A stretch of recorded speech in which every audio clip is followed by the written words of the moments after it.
Hi, thank you very much. This is Frank Messina, and this is June 2nd, 2020 meeting of the Chatham Historical Commission. Uh, we have a quorum to begin the meeting and have a few announcements to make, and then we will proceed. This meeting is being recorded and will be available shortly thereafter for scheduled and on-demand viewing on any smartphone or tablet device. If anyone else is recording the meeting, please notify the chairman.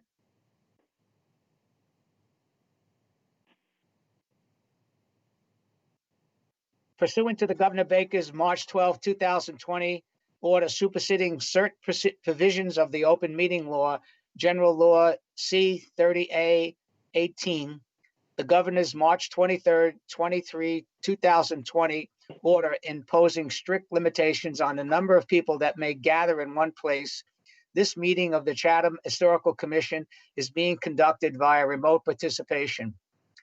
No in-person attendance of the members of the public will be permitted, but every effort will be made to ensure that the public can adequately address the proceedings as provided for in the order.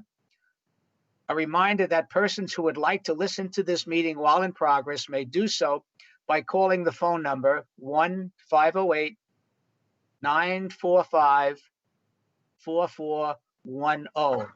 The conference ID for that number is 171-493-898 #. Despite our best efforts, we will not be able to provide real-time access, and we will post the record of this meeting in the town's website as soon as possible. Okay, let me take a roll call of the members.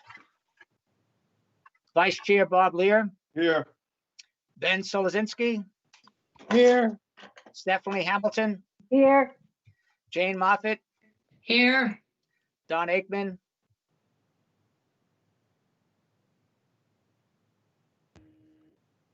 Don's here. He just isn't connected on his microphone for some reason. Don Aikman.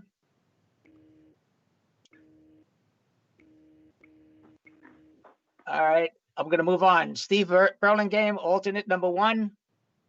Here. And Erica Malekab, alternate number 2.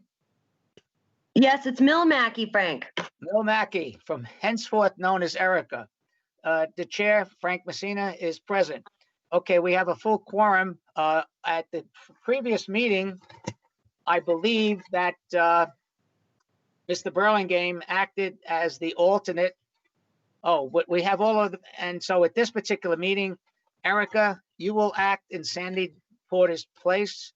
For the members of the public, that means that the alternate will participate and vote in the full members president. The second alternate, Mr. Burlingame, will be able to participate in the discussions, but will not participate in the formal voting. All right, Erica? Yes, Frank. Okay. Don, have you maintained contact yet?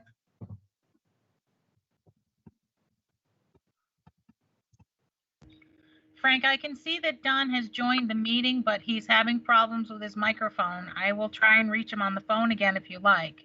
Yeah, would you? Because I guess technically without him indicating he's present, we really can't indicate that he is present.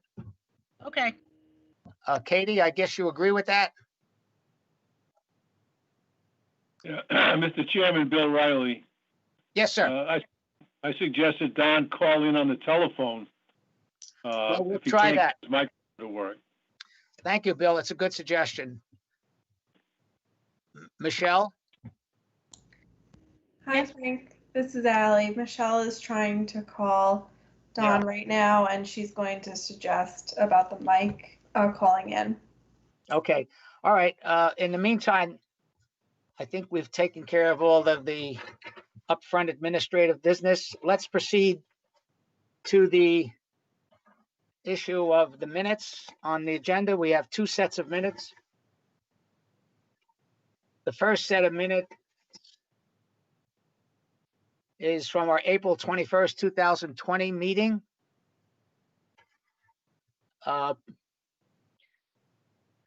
I guess, Jane, you were absent from that meeting, so technically you will abstain. Does any member of the commission have any comments or suggestion to the minutes of April 21st, 2020?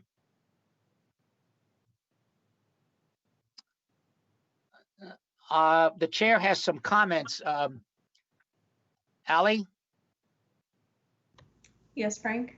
Michelle's tied up. Could you just make note of this for me? I'd appreciate it. Of course.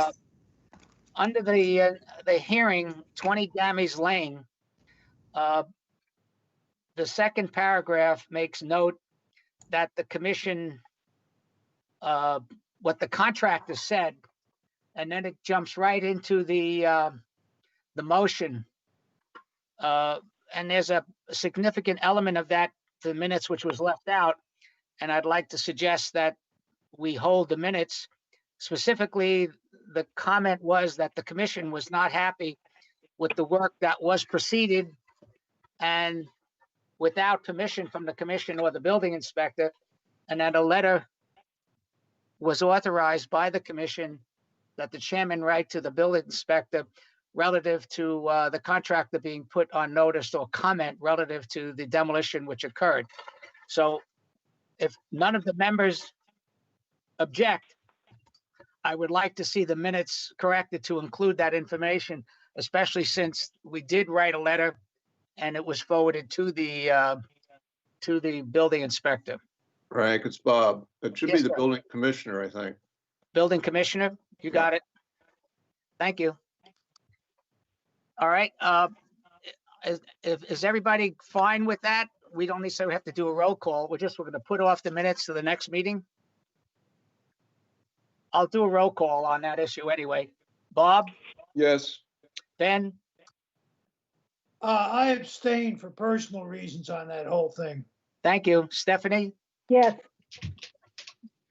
Jane, I have to abstain, right. but Steve, I'm awfully glad for those corrections. Steve, Yes. okay, and Erica, Yes. thank you very much. Okay, so let's move on to the next set of minutes. It's the minutes from May 19th, 2020. Stephanie, you were absent. No, And- I was not absent. I was on the phone. Oh, that's right. You were the latecomer. Okay, good. We'll correct the minutes for that. Thank you. And any other corrections in addition to the minutes of May 19th? All right, hearing none, can I have a motion to correct the minutes and approve them as noted? Mr. Vice Chair? I so move, but I got to abstain on this 305 Main Street part. Yes, okay. It's the minutes we're voting on, Bob. Oh, I know, but I'm still, Yeah, can't vote on that. But anyway, I move you approve. thank you. Ben? Second? Second, Thank you. Roll call. Vice Chair Bob Lear, Yes, except for the 305 Main. Ben, yes, Stephanie, Yes. Jane, Yes, Don, you with us yet? I hope so. All right, welcome, Don. Thank you. Don Aikman joins the meeting. And I vote yes. Steve Burlingame Yes. and Erica. Yes. Okay, thank you very much. Michelle, I'm disconnecting the phone. Michelle, you back with us? I'm back. Yay, I'm glad Don's here. Thank you. Thank you very much. Appreciate all the work. Okay, we're done with the minutes and all the other administrative activity. We'll move on to the hearings. The first hearing is 20-013, 641 Crow Road. Will be heard in reference to Chapter 158 of the Demolition Delay Bylaw. I believe Mr. Zebrat. This is a 641 Crow Road. Crowell. It's a circa 1850 Greek revival.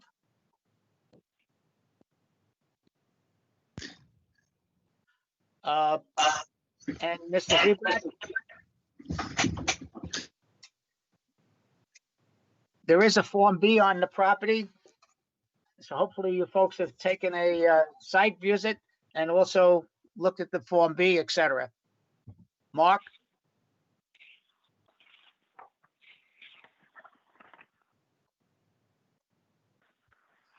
Mr. Zebrat, are you with us? Frank, they got me? Yes, we got you. Okay. You want me to make a verbal presentation? I would briefly, if you could. Okay, the situation arrives in this house, excuse me. Let me make sure that disappears. The situation in this house is, it just was purchased by Mrs. Holloway. And I looked at this house a number of times from previous people wanting to buy it. The big issue with the house is the stairs to get you to the second floor of the building. They are more than treacherous.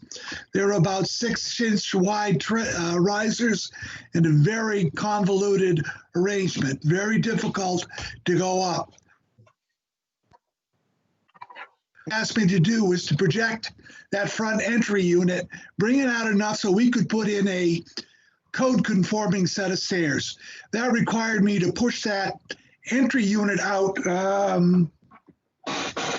about 5.5 feet, 5 foot 4 inches. That would allow me to get enough headroom to get a full set of stairs in and get me up to the second floor with a code compliant set of stairs. To do that, we're going to reconstruct the whole front entry. Details which come from the house itself. I looked at it and looked at the details and tried to replicate that gable that is on the house.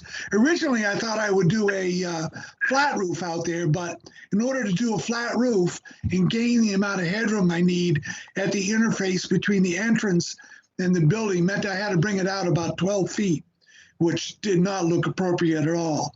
So what I did is I pushed it back and put the gable roof on it to make it less. So this is what we got. You can take a look at it, see what you think. Well, Questions? thank you. This is Frank Messina. Mark, thank you very much. I appreciate your presentation, and especially because you answered my question. You answered my question why you had to go with the gable versus the flat. So, okay, let's run down the members of the commission to see if there are any questions or comments to the applicant. Chairman Lear, Vice Chairman Lear.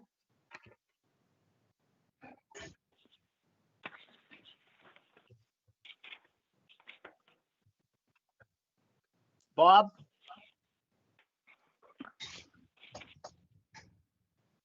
Did you get my answer?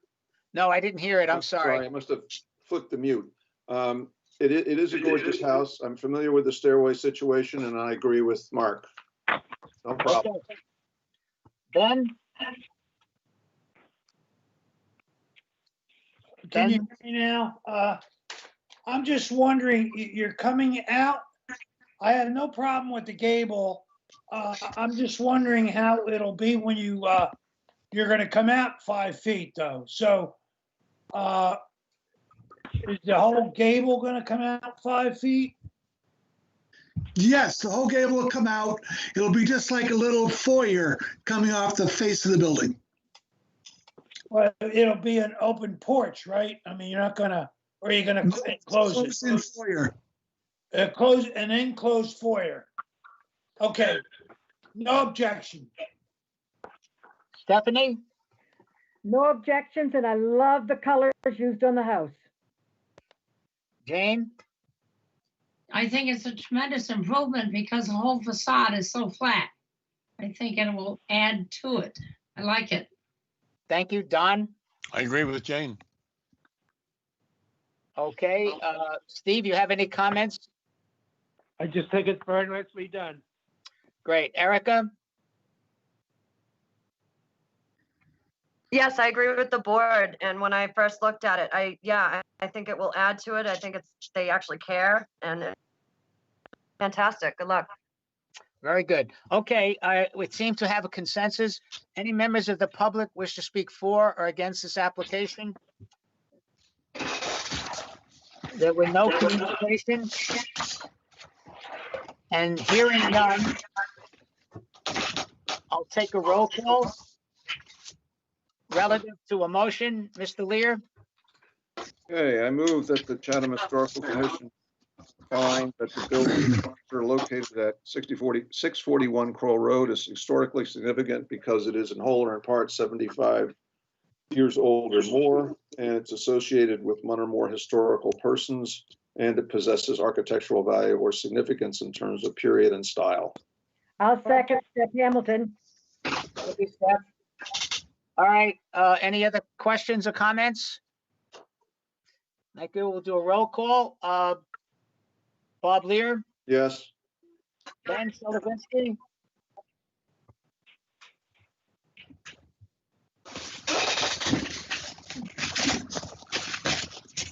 Ben,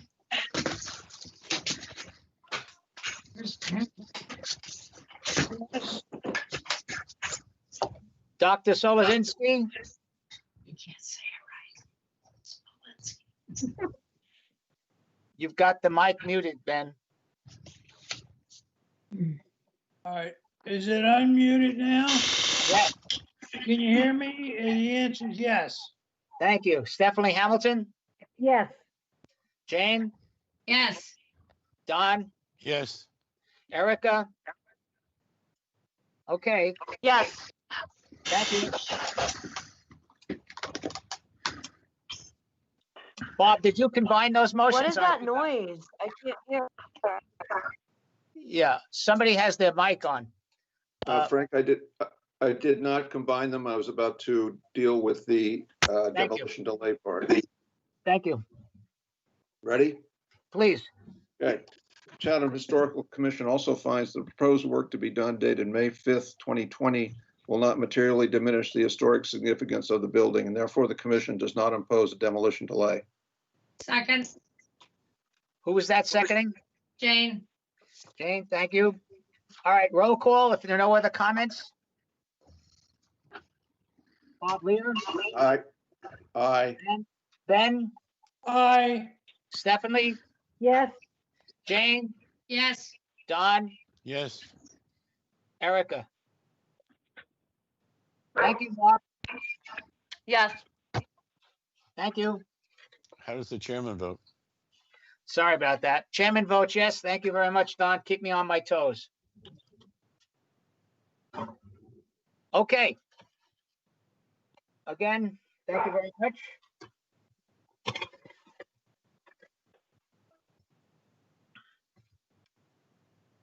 Hopefully, Mr. Zebrat did not go too far.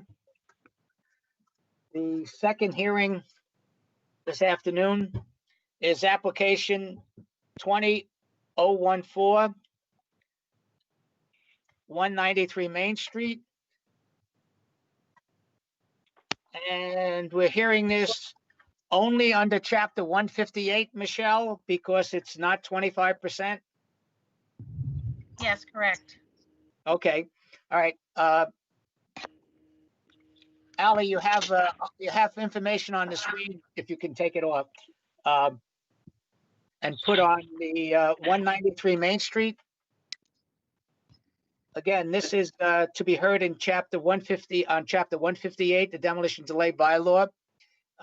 This is a contributing structure in the National Register District.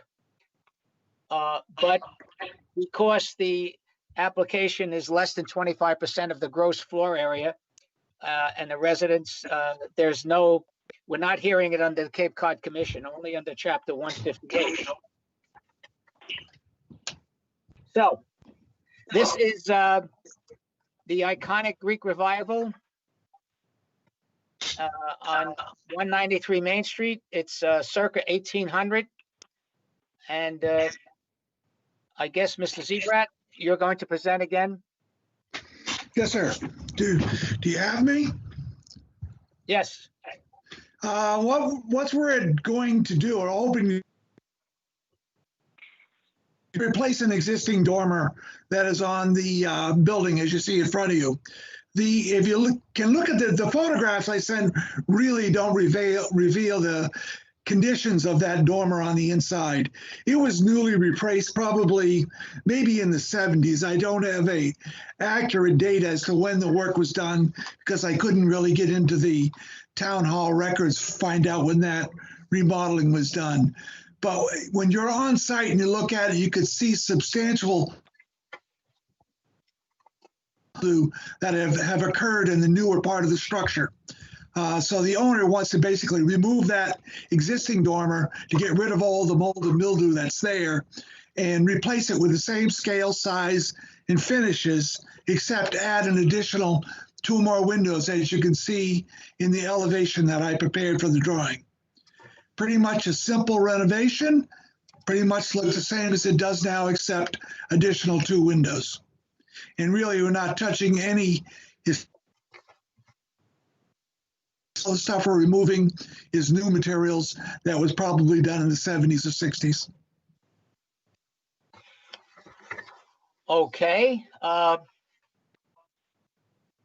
Let me run down the members relative to particular comments for the applicant, Mr. Zucrat. Mr. Lear? No problem. I understand from what Mark said, it's the same size, and the only real difference in shape will be the additional windows, so it's fine. Okay, Ben? When I looked at the building, it seems like it needs some TLC there. It needs to be painted and so on and so forth, but I have no objection to the dormers because I think they look better than the old ones. So I have no objection to that, but I'm wondering a little bit more about the general condition of the rest of the building. Well, it's a good discussion, and it's a discussion I think we could have when and if we ever pass some kind of a property maintenance zone in the town of Chatham. But at the present time, that's just kind of outside our jurisdiction, other than some anecdotal comments to the applicant. We've met with this applicant a number of times relative to the building, and it is what it is at this particular point. So Ben, other than that, you had no problem with what is presented? No, and I'm glad I went on record for the other. Okay. Thank you. Okay, Stephanie? No problem. Jane? I agree with Bob and Ben. No Okay. problem. Don? No problem. Steve, any comments?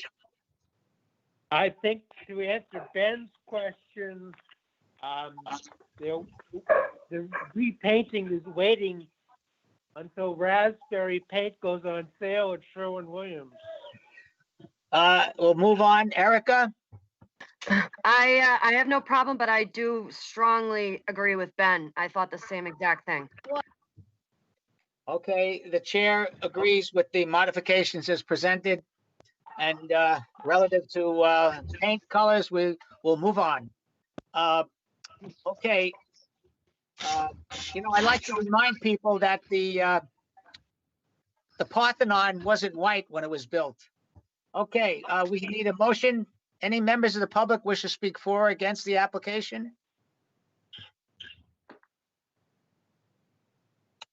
Hearing none. Bob, can I get a motion, please? Yep. I move that the Chatham Historical Commission find that the structure located at 193 Main Street is historically significant because it's more than 75 years old.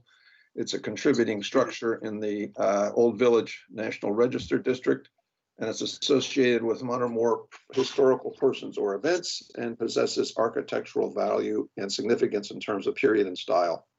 I second Steph Hamilton. Thank you, Steph. Okay, we're going to do a roll call.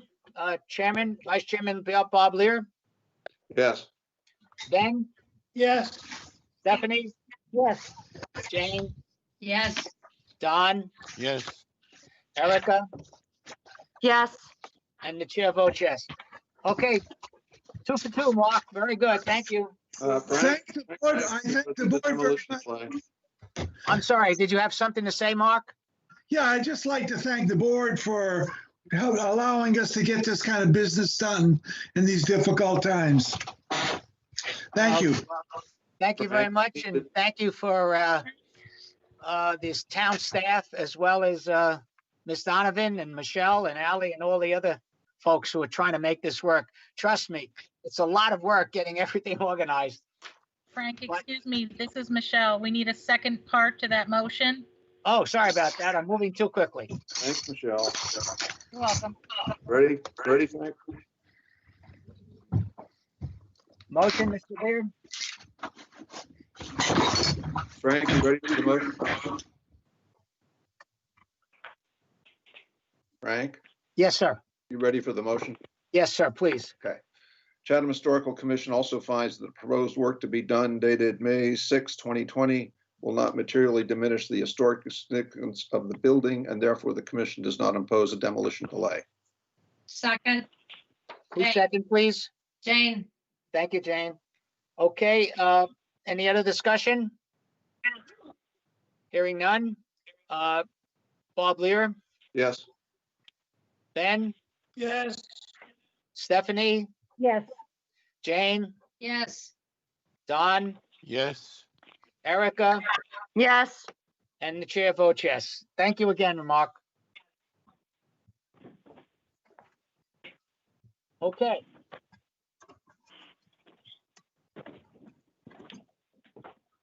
I'm trying not to move too fast, but after our last 2.5-hour meeting, I think I'd like to try to make this an hour. Okay, the next and last application is application 20015, to be heard under chapter 158, demolition delay bylaw. The property and structure is 55 Sears Point Road. Mr. Riley will be presenting. Just a quick comment. This property is an iconic property on the point, Sears Point, and there's, although we can't find a Form B for it, we're doing a little research to find out why there's no Form B, and it could be related to an issue. Mr. Riley, are you there? Yes, Frank, I'm here. Yeah. Hey, Bob, excuse me, Bill. You know, part of the problem, I think, is this property is a condominium. And if I checking with the assessor's office, there actually are two structures on this property. 55 Sears Point, which you're presenting, and 27 Sears Point. Are you aware? Am I reading that correctly, Bill? Yeah, that's correct, Frank. Okay.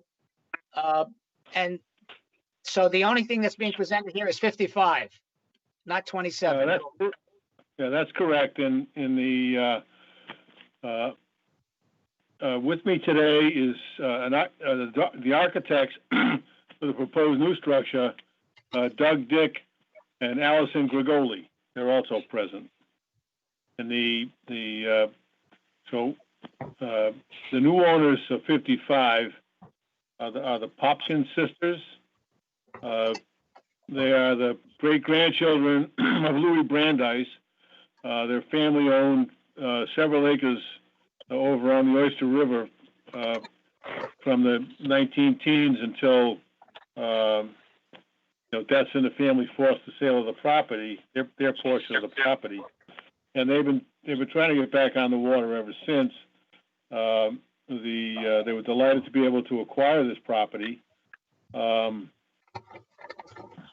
are three sisters, so it's essentially three families, and they went through the house prior to purchasing it, and they were informed that the block foundation's in tough shape. The headroom on the second floor is not particularly good, and it just didn't work for what they want to do. So they retained the services of Doug Dick and Allison Grigoli, who are going to, they have done a design which we think mimics the existing structure. And once you're done going through the pictures, if you could put up their presentation boards, I'd like, as I said, I'd like Doug, Dick, or Allison to explain the design concepts that that brought them to the current design.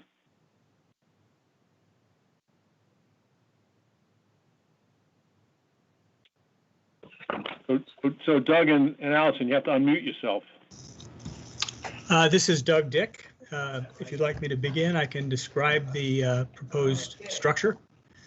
Yeah, please do. One couple of things I wanted to note, as Bill had said, some of the challenges with the existing structure is relating to ceiling heights. The basement has a ceiling height of 6'8". The first floor has a ceiling height of 7'0". And on the second floor, the ceiling height ranges from the knee wall at 3'4" up to a 7'4" flat ceiling in the middle of the building. It's also, as Bill had said, the new owners are a family of 3 sisters, and it's being designed to accommodate that family. And the spaces, existing spaces and existing ceiling heights are not the size and configuration that really works for them. So what we've done, and you could, at some point, we should refer back to the site plan. We have followed the footprint of the existing building for the most part. The building is also within some of the buffer zones from the top of Coastal Bank. So this is very important, both from the Conservation Commission, but I think also important for the building itself, because I think part of what is important historically and architecturally about this building is its location on the property. It's set in kind of a low point on the property in relationship to Coastal Bank, so it's got a fairly low profile appearance on the site, and we're trying to maintain that. We are accommodating another issue with the building, which is the height of the first floor in relationship to Coastal Bank and the flood zone. Our site engineer, David Clark, has recommended that we lift up the first floor 12 inches to accommodate future changes in the flood zone, in the floodplain. We've done that, and we've also made some increases to the ceiling heights for an overall increase of 3 feet, I think, or excuse me, 4.3 feet in the ridge height. So although it's taller, we're trying to maintain a similar scale and height of the building. In the area that's changed the most from the existing massing, there's a 1-story portion of the building on the west side of the property that used to have a 2-car garage that had been converted to a 1-car garage. And that area is where we're adding a second floor but in effect, what's over the existing footprint of that existing 1-story area. Again, I think what we're trying to do for the most part architecturally is to maintain the existing scale and massing of the structure, although we are expanding the second floor. It's still a 1.5-story style house with dormers on the second floor, providing windows and headroom. The image on the screen as it's passing up now is on the water side.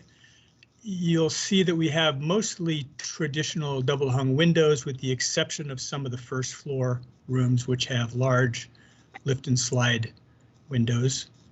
We are trying to make this as energy efficient as possible, so we're adding solar panels on the south side. We're trying to maintain the kind of close relationship between the first floor and grade. Even though we're lifting it up 12 inches, we are trying to keep the house basically to a minimum height, given some of our design goals for interior space. On the opposite side of the house, the yes, this one, thank you. Again, we're utilizing double hung windows, the same shed style dormers that the existing house has. We're introducing a low pitched standing seam metal roof over an entrance porch. Yeah, it's all natural cedar shingles, white painted trim, a similar eave overhang that the existing house has. We're not trying to replicate the existing house, but we are trying to keep the scale, proportions, and materials of the existing house. Let's see. What else is on my list? Yeah, I think that's pretty much, I think, a description of what our goals are and where we're at here on the design as it stands. Thank you very much. Everybody, So make Frank? sure Frank? your mic is muted so we can minimize the dogs and the background noise. Okay, Frank? Yes, sir. So Bill Riley, I also wanted to point out that the prior owners principally used the building as a rental property, and their maintenance budget was not very big, if it existed at all. So the building's not falling down, but it's in pretty tough shape. So that's why the Popkins sisters wanted to construct something new that's going to last. They've been here now for 4 generations. They want to be here for 4 more, and that's their goal with this building. Okay. All right. Thank you, Bill. Before we go around the room, we do have some letters we have to read, and there is a neighbor nearby who's on and will be recognized later. I just want to make a couple of comments if I could. This was the Grissom family property for a lot of years. Andy and Shannon and the family, you're right. It was a rental property and they did use it quite a bit. It was extensively used until Andy's passing a couple of years ago. And I'm glad to see the property moving on to someone locally who has a sense of the place. I would like to comment my own view, Mr. Dick. I think I showed some pictures, Michelle. If you could scroll up to the pictures I took on my site visit, and although this is not a streetscape issue in terms of what the front of the house, the design you've put in or proposing versus what was there, it is a little bit worthy of comment from my point of view. That's what the current house looks like, and there is no streetscape per se. Rather simple structure built in the 1930s, 1940s. And if you could scroll up, Michelle, and this is the seascape, and we like to take in account both streetscape and seascape. And I know yourself, Bill, as you sail out there to the harbor, you look back at that iconic point and see this relatively modest looking structure. And I guess I have some problems from my perspective, not necessarily with the scale.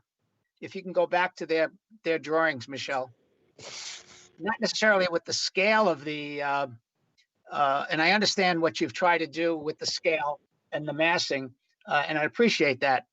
And certainly the seascape, we're going to be looking at a significantly different house, especially as you look at the amount of, as the architect said himself, large glass, sliding doors.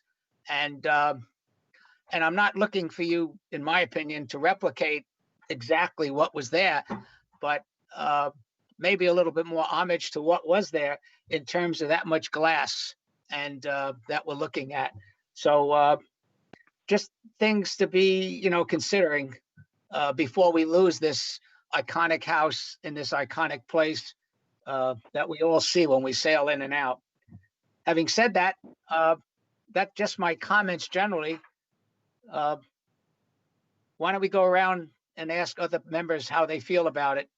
So I have some concerns relative to what's being proposed. Vice Chairman Lear? Yeah, I think to perhaps anticipate Ms. Ecker's comments that I saw in her letter, my family house was on the other side of the Griscom house. It is, as you probably know, when it went for the commission, was since torn down and turned into another large house that somewhat followed the pattern of what was there.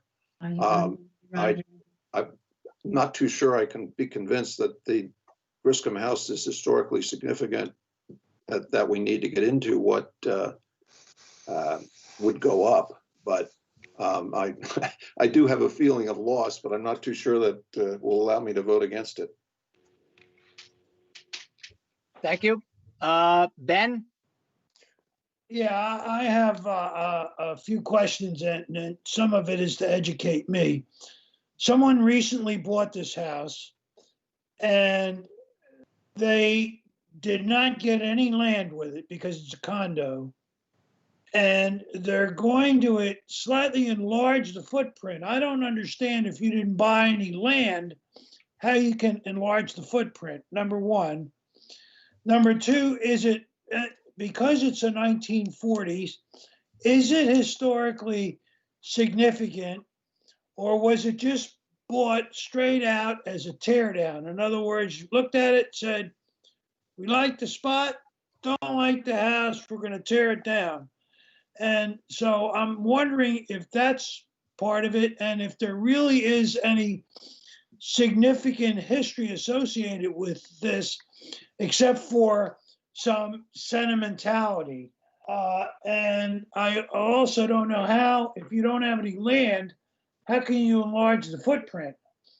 So maybe somebody could educate me on that. I don't see much difference in the actual bulk of the house, that this is much bigger.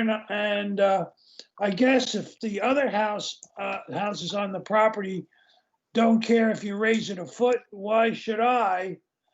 But those are basically some of the things that are on my mind. Mr. Chairman? Yes, sir, Bob. Why don't you go ahead? Bill. This is Bill Riley. Yes. Okay, so with regard to the Popkin girls have been in Chatham their entire lives.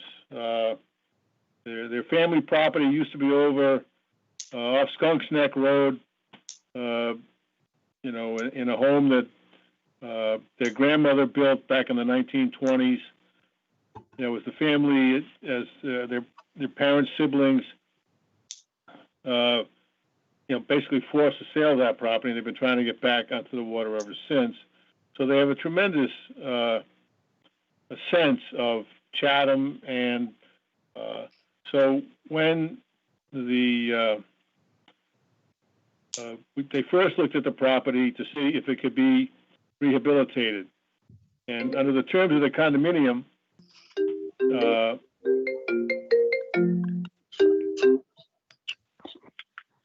under the terms of the condominium, they needed the approval of the other unit owner, and because of the way the property was being sold, they didn't have an opportunity really to speak to the other unit owner until after they got title.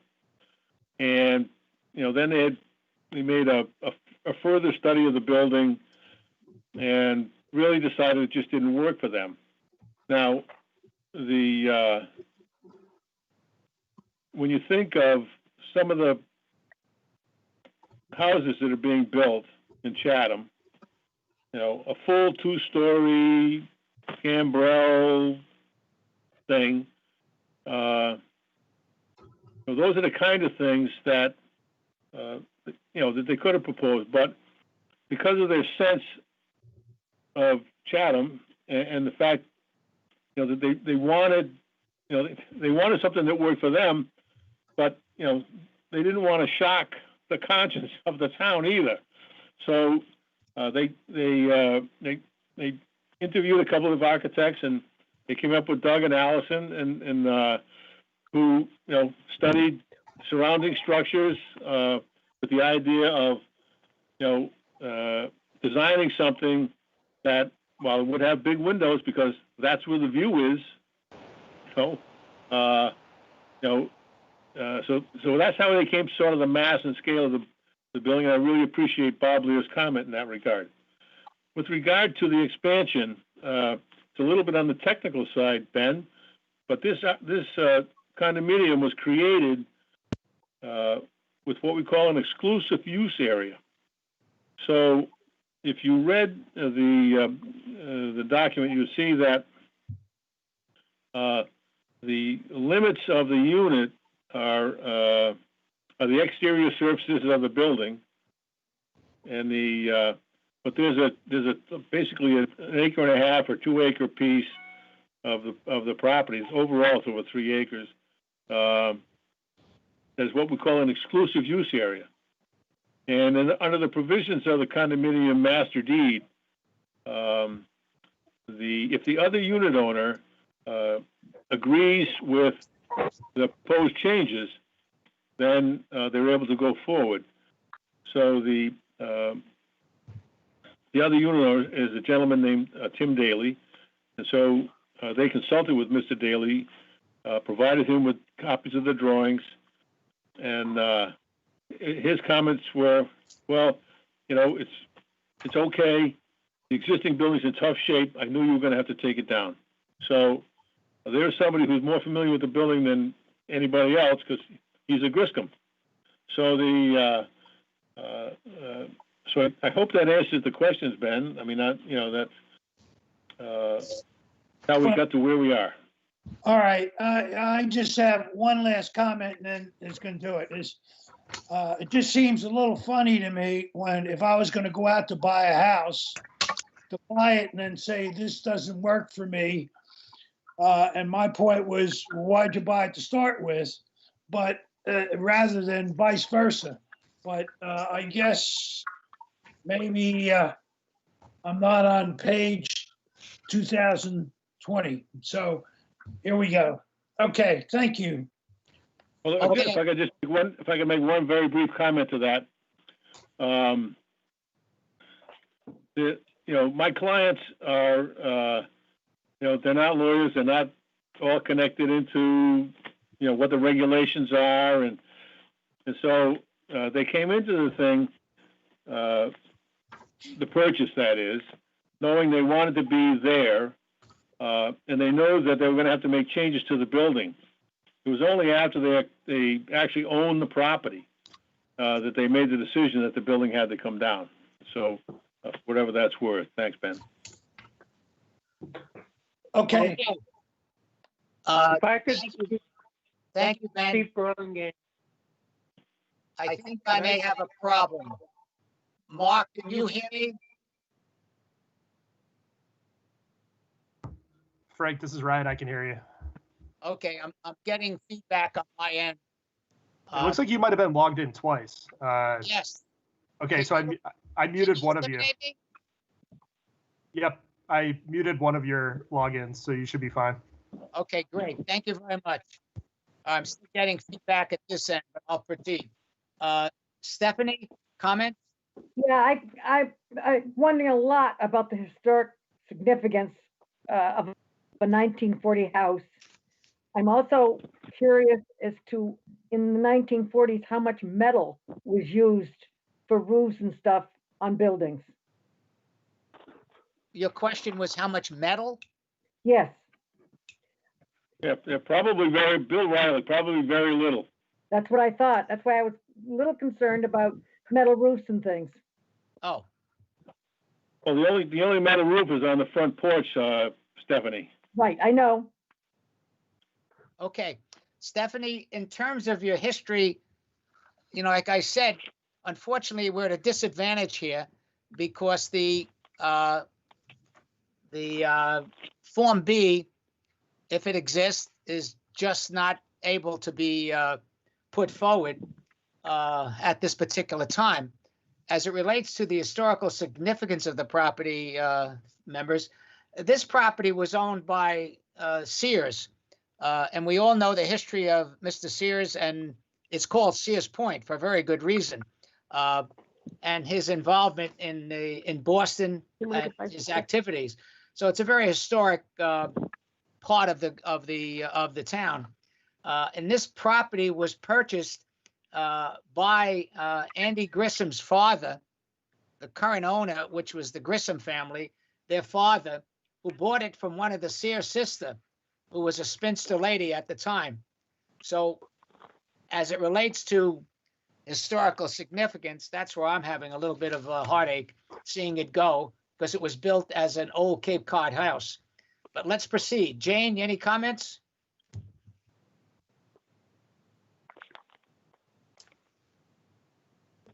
Hi, Frank. I'm unmuted now.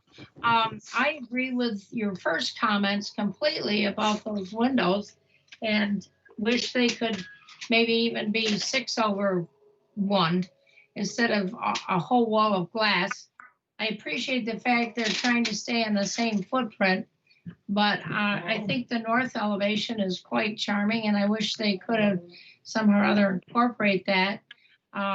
And I know the Popkin sisters. I've sailed with them, and I appreciate the fact that they want to keep the cottage look, but somehow or other, I agree with you, Frank, it seems to be lost in these drawings. So that's the way I feel about it. Okay. I'm sorry to see it be taken down. Don? Yes, I went over and visited, and it's going to be a shame to lose the historic house, but I think what they're proposing is an acceptable replacement. My one thought, though, is that looking at some pictures of the interior that were on the real estate listing when it was listed some time ago, there's a lot of, in my mind, beautiful interior woodwork and mantelpiece and stuff. So I would recommend that we consider, as we did up on Shore Road, delaying any demolition until a historic lumber dealer might be able to go in and take out what is historically acceptable and resaleable, so that it just doesn't all end up in a dumpster. But that's about all I have to say. Yeah, Mr. Chairman, Bill Riley, that would be an acceptable condition. Okay, thank you, Bill. Steve, any comments? A couple. In answer to Ben's question about the enlargement of the footprint, considering the fact that the condominium owns the entire parcel, that between the two owners, that is the present owners and the applicants and the house in the back, between the two of them, they own the entire condominium, and so long as they agree, they can amend the drawings of the condominium declaration to accommodate this change, but it'll require that situation. I was a victim of a situation like that on the Oyster River a number of years ago. Went to the Supreme Court of the state of Massachusetts, who made that determination that you need the approval of all of the unit owners. In this case, it's easy because there's only two, and apparently there's agreement. Secondly, looking at this house as 1940 structure, we're talking about 80 years, pretty darn close to 75. Probably something that we're going to be considering before long about adjusting that 75-year rule, because we're, houses in the 30s and 40s didn't really have any particular historical style. Even the interior, it was whatever is on the interior was particularly nice and period, but it would certainly be something that was replicated back then. I'm sure there's no early American detail on the inside of the house. It's whatever somebody thought was nice in 1940. But I know that the applicant doesn't care that there's an effort made to reclaim anything in there. And I think as far as the windows are concerned, it's not an unreasonable expanse of windows considering the spot, considering what other properties are doing that are on the water. I went to that house this morning again and walked around it. The present structure is somebody's idea of a Cape-styled house, but certainly not a Cape as we think about colonial Capes of the early 1800s or so. And I don't think that the change is dramatic enough to have to vote against it. But as much as the fact that it's a grand house, certainly grand location, the location probably dictates any number of things. So as a consequence, if I were voting, I would certainly vote to approve it. Okay, thank you. Erica? Yeah, so really, I mean, after hearing everyone too, I mean, I remember this, I know this house. I don't know, I echo a lot of what everyone else has said. I believe that it's a nice, I think, I mean, I can't really attest to how structurally sound it is, but I would, I don't really like the proposed plan. I don't think it keeps in as much what they say with the style. I mean, it does, but I don't know. I don't really like it, but that's all I really have to say. Okay. I guess to try to get some consensus, before we go to members of the public, we have a couple of letters which I have to read. I would just comment that, the issue of whether it's 75 years, Steve, or not, yes, 80 is closer to 75, but 80 is also close to 100. And the definition of historic is one which the commission deals with. But everything we're dealing with is not 1700 in terms of maintaining the sense of place in the community. So I have problems with the application as it is. I would prefer to see if, in fact, I'm not looking for them to change it, but something to soften that large glass windows that you will see, and it'll overtake the street, the seascape of the house. So you'll be looking at a lot of glass windows, and it could somehow be broken up. But before we get into voting or getting any kind of consensus, we seem to have a mix, and I'm not going to count noses yet, but I'd like to read a couple of letters that we received and then open it up to members of the public who may have some comment. I have two letters from Miss Debbie Eckerd. I'll read them quickly because I believe Miss Eckerd is going to comment on some of the issues in the letters, but technically we have to read them, Debbie. To me, her house will be directly impacted by the tear down of what was the Grisham house, now to be Popkin. I received the official notice on the 3rd of June. My understanding that the notice was sent, that when the notice was sent, the time of the mirroring meeting was not known. I assume this will be notified sometime in advance.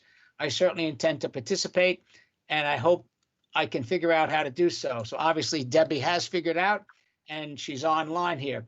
The owner has shared with me drawings for the new house. Of course, I would prefer that they retain the old, but accept that this is 2020 and no one goes with that. Probably that will be the fate of this house too, her house, but not in her lifetime.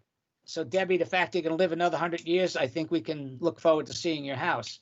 Our issues with the property are related to the proposed garage and being close to the lot line, and relative to how it could be set back. I informed Mrs. Eckerd that that is not our jurisdiction in terms of zoning, and she agreed.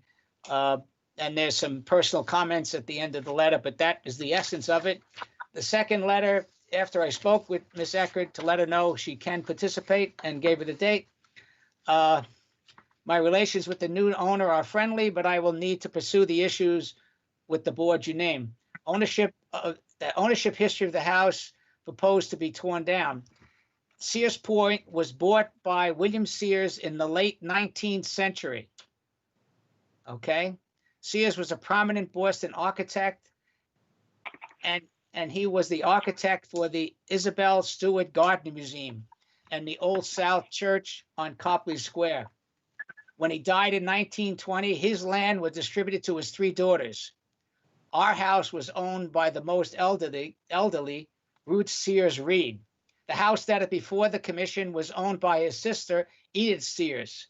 During the early years of World War II, she sold it because she was afraid of the invasion by the Germans via submarines.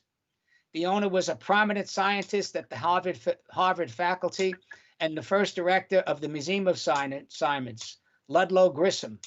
This family continued to own it until its sale last year. A little bit of history of the Grissom family. The house itself is a Cape Cod style cottage and will be missed. And you have seen mine and so familiar with the style that her house is the same style built by the Sears sisters. So those are the two letters.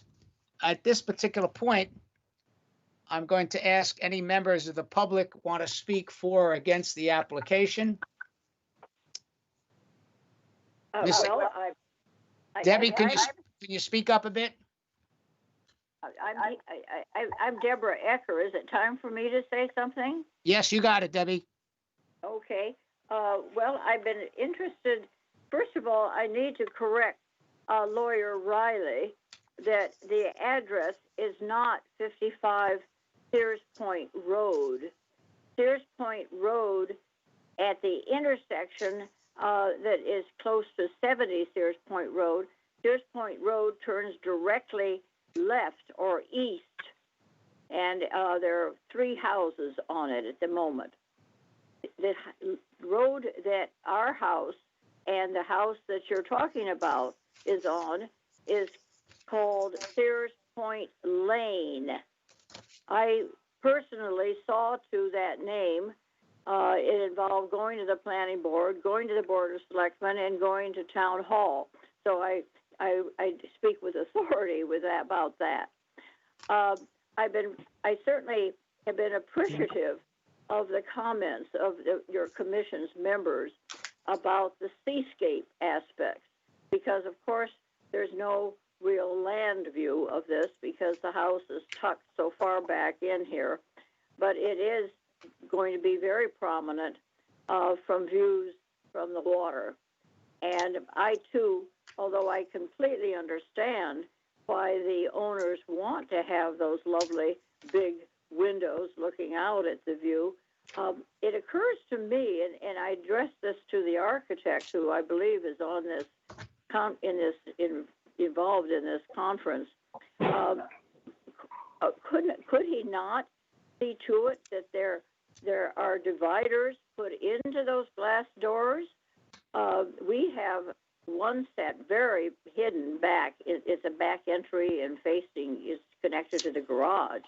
And we have insets that can go into that to divide it so that it isn't just a big display of blank glass. And also that would apply to the lower half of those windows. You don't need to have the lower half plain. Those also can be in the traditional cottage style and have dividers in those so that it would be essentially 6 over 6. My house has 12 over 12. But at any rate, at least you could have dividers in to make them 6 over 6 for those windows and put dividers in the glass, slide those great big front doors. It's a minor matter, but the view of the portion facing the land, unfortunately, has a double front door. I've talked about this with the owner, and I indicated that I felt that those double front doors are simply not suitable and not the old Cape Cod style. In fact, I think I even was bold enough to say that our double front doors are pretentious and not in character with Cape Cod style.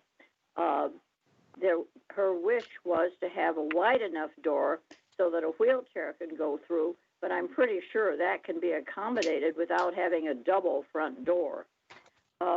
So I am concerned about the garage. I wonder why they need, when they have they're adding so greatly to the number of possible bedrooms in this house, why they need a second floor to the garage. Why put in just a two-story garage? The garage, it just sort of hangs out there, is that beyond my comment to talk about the garage? I'm not sure, but No, that's appropriate, Debbie. Yes, go ahead. I just think that's unnecessary to have a separate building with 2 stories on top of all the space that they're already covering, the land space they're already covering. I think I've covered my points. Thank you very much for allowing me to participate, and I do appreciate the time and effort that you people put in. When I understand that your workload has increased tremendously in the last few years because of the number of tear downs. It's really sad, and you're wonderful to try to protect this community. Thank you. Well, thank you very much for your comments, Debbie, but you should be assured that the town of Chatham is increasing the Historical Commission's pay because of our increased workload, as well as staff. That's a joke. Okay. I'd like, at this particular point, Mr. Riley, we seem to not have a 100% consensus relative to proceeding with a demolition delay or not. Can you, your architect, comment on any of the requests to soften the situation that we have as it relates to the amount of glass, open glass window massing on the seascape, as well as the dividers on the second floor potentially, and even on these large, I assume they're sliding doors, maybe not, maybe just windows. If they're not sliding doors, all the more that they could be some kind of dividers, to soften the look of that large glass frontage. And certainly, Mrs. Ecker's comment relative to the front of the house and that double sliding door, very modern looking double door, as well as the other thing, which I'd like to talk about separately, was the actual address of the residence. But Bill or Mr. Dick, do you want to give any comments? Well, I can tell you wanting to have expansive views of the harbor from inside the building were very important. The Popkin sisters. We agree. Yeah, but the problem is, because you only meet once a month. If I say, okay, I'll go talk to my clients and get back to you, maybe it would be a whole month. No, it won't be, Bill. Let me interrupt you. I apologize, Bill. Difficult. We have another meeting in 2 weeks, Michelle? Yes, sir. We have a meeting on June 16th. So June 16th is another meeting. If you, and the architect's here, But neither the architect nor I have any authority to make a change. So I understand, Bill. I understand, and I'm not, asking you to make a change. I think what I'm asking you, because the board is somewhat divided, if you would go back and, let me speak personally, my comment, I understand the expansive glass. I'm not saying necessarily, well, you've got to, make it smaller. Okay. We just want to soften the look with some way, with dividers on the windows, on especially the large sliders. I've got sliding doors in my house, and they have dividers. Okay. And then also Mrs. Decker's comment on the front door. I would ask, Bill. Yeah. Just quickly, a quick aside. The garage, there is no garage there now, so you're not demolishing a garage. That's why it's not part of the application. That's correct. Thank you very much. I just wanted to clarify, Ms. Ecker's comment. So obviously we have no jurisdiction and would proceed. But do you think it's reasonable for us, given these level of comments, for you to go take another look, go back to the Popkin family and understand what we're talking about relative to the loss of the cottage look? We're not talking about the scale and the massing. I think we agree 100%. Personally, I like the fact that there's a nice stone chimney up there, brick chimney, which also gives an indication that it's not necessarily a spankling new house. So can you consider that and come back in 2 weeks? Yeah, no, I'd be happy to do that. Happy to do that, Frank. All right, good. Members of the commission, I'd like to see a motion to continue this to our next meeting, which is June what, Michelle? 16th. 2 weeks from today, June 16th. Yeah, and then we could do a roll call on that. So Bob, can you do that?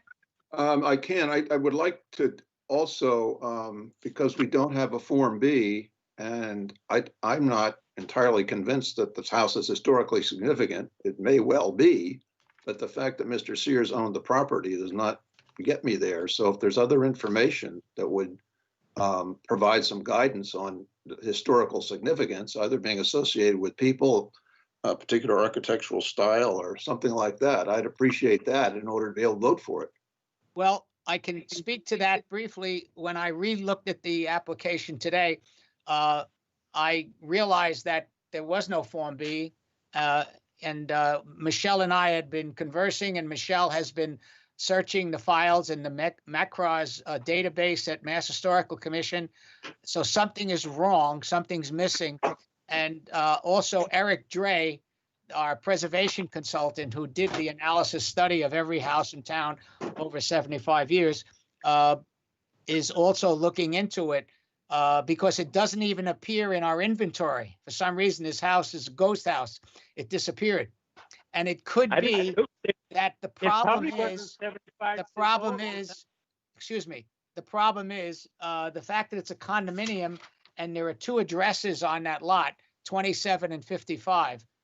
So we're going to look into that. Hopefully we'll have an answer for you. Okay, that's good. All right. Okay. I would move that the commission postpone or continue this case until the next listing on June 16th. I second that, Steph Hamilton. Thank you very much. Okay, we're going to do any other discussion? None? Okay, Mr. Lear? Yes.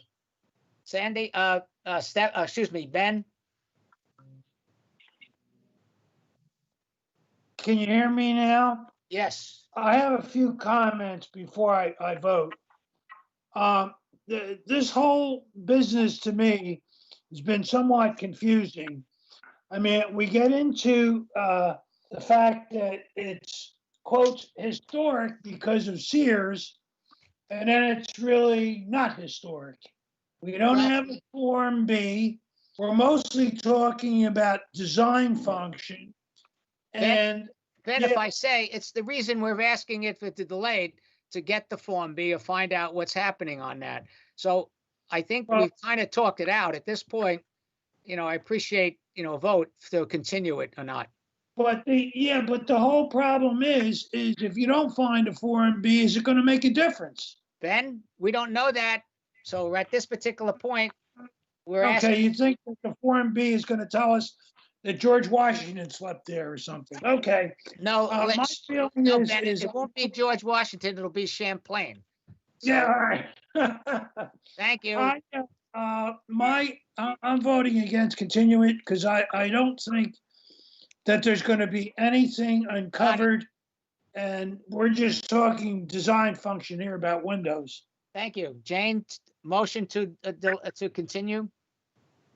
Yes, want to continue it. Don? Yes. Erica? Yes. And the chair votes yes. Mr. Riley, Mr. Riley, thank you very much for your appreciation and for your allowing us to discuss this. I do appreciate that. And I think we can get it resolved. Thank you. You left me out of the vote again. Steph Hamilton. Oh, damn it. Sorry, Steph. Excuse me. Ooh, watch my language. Ms. Hamilton, I will vote yes, yes, yes. thank you very much. I need to update my, my sheet. It's too many notes on it. Thank you. All right, well, thank you very much for your time today. Thank you very much, Bill. All right, Bill, I called you on something else. When you get a second, if you give me a call, I'd appreciate it. okay, I tried to return your call today, Frank. Yeah, I I'll know. talk I to you was later. busy doing this stuff. Sorry about it. No Bill, problem. Bill, this is Steph Hamilton speaking. Historic meets every other week, not once a month. Yeah, he's got that, Steph. Yep, we're all set. All right, thank you. All Okay, right, all right, take care. We're checking out. thank Yep, you very much. I appreciate it. Thank you, All right. Frank, and thank you all for your feedback on the house. I Oh, appreciate it. Mr. Dick, thank you very Yes. much, and I hope you appreciate, what we're talking about as relate to the cottage look and Right, that iconic look. understood, understood. I sailed by yesterday as I went by and I looked at it and I said, okay, here we go. All right, thank you Hey, very much. thanks. Hey, Frank, Yes, you sir. know, you're overusing iconic. Yeah, I know, Bill, but it's a good one. Hey, Bill, how many times have you sailed out of Stage Harbor and looked back at that flagpole? I never look at the flagpole. I'm always looking where I'm going, Frank. Yeah, well, that's a problem. You got to look where you've been. Thank you. Take care, guys. Thank All you. right. Appreciate it. All right, bye now. Okay, moving right along. We just have a couple of quick comments or things I want to just report at. The first item is the status of the demolition delay. We're under chairman's report or old issue.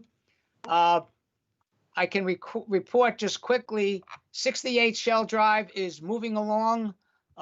Continued conversations between the Nickerson Family Association, Mr. Joe Chickleone, who's got a purchase and sale and will close on the house in July. The demolition delay expires on July 8th. And I wanted to say this because I'm looking for some public information, not information, but for the public to be aware. It looks like we're going to be able to save the most historic element of the house, the 1700 Nickerson Sun Home. In my opinion, from what I've read, the oldest house in Chatham, even though apparently the Historical Society does not agree. But we also have on that same property barns which are built in the circa 1800s, which we need a home for. We need a home for as a barn or a home for use of the all of that historic material on these beautiful barns from 1800 on the property. So I've spoken to Sarah Korjeff, Cape Cod Commission, just before the call, and she is going to update the information on the Cape Cod Commission's website and the listserv, and also alert Mass Historic Commission on its listserv that potentially there is a significant amount of historic materials which could be available to someone on 68 Shell Drive. Frank, may I speak up about this for a minute, please? Yes, who's this speaking? Ellen Briggs, sorry, Ellen Briggs. Yes, Miss Briggs. We have someone interested in the barns. He's in contact with the buyer, the new buyer, the new owner, soon to be owner of 58 Shell Drive. So there is action on that part. As to the main part of the house, which was built sometime in the 1800s, that is the big question, and we really need to find someone who would rescue at least the interior of it. And I have one person who's interested in it, but it'd be great for that to be the public to be notified that that would be available for someone of interest. Miss Briggs, do you mind giving your address and your affiliation, if anything? My address is 72 Shore Road. My affiliation with the 68 Shell Drive. Is that the question? Aren't you head of some group? Oh, thank you. Protect our past. It's we are focused on doing exactly that, protecting our past, the historical structures of Cape Cod and the islands, and then nationally. So we have a vested interest in making this happen. Thank you very much, Ms. Briggs. Thank you. Okay, Moving right along in terms of our demolition delay, 157 Cross Street. I don't know if you noticed, there've been ads in the paper by Mr. Polimis to see if we can find a home for that very nice cottage, about 80 years old. I know we voted as historically significant. It only has a small demolition delay. It expires on the 20th. But again, if we can find a place for this house, either as an historic little cottage or for someone who needs a home.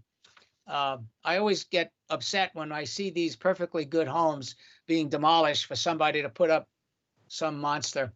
So again, 157 Cross Street. 233 Seaview, I don't believe they're going to make any changes on that, and the owner has not indicated any desire. Just briefly, on a couple of other things, I was in touch with Mass Historic Commission.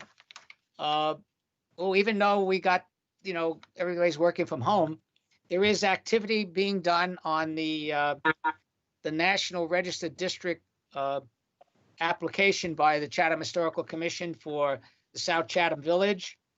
They are pursuing it, and hopefully we'll get some questions from Mass Historic on that particular of the South Chatham Village relative to the decision by the majority of the commission last week to allow the demolition of 26 Cockle Cove Road. We may have a situation where we're going to change the boundaries of the National Register District, being we're losing that 26 Cockle Cove, which was potentially a contributing structure.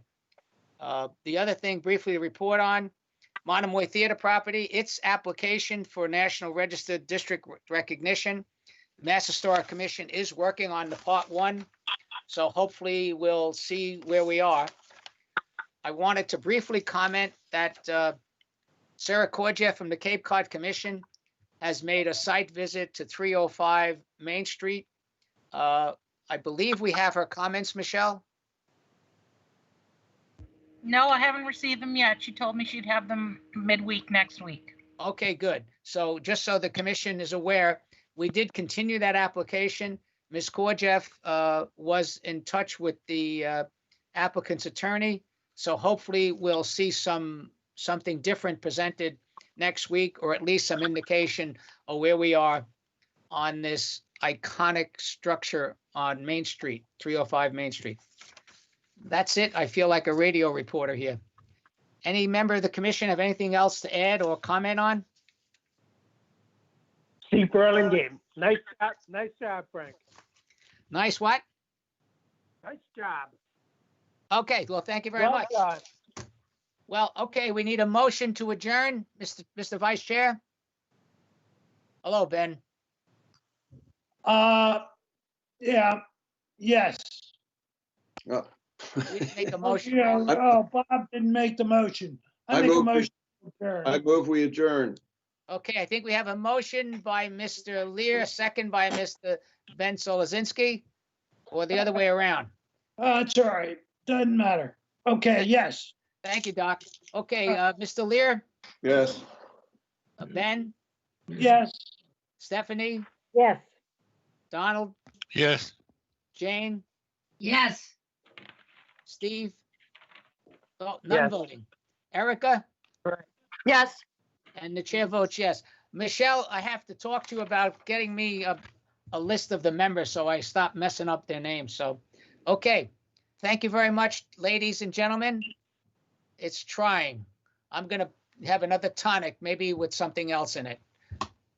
You did a good job, Frank.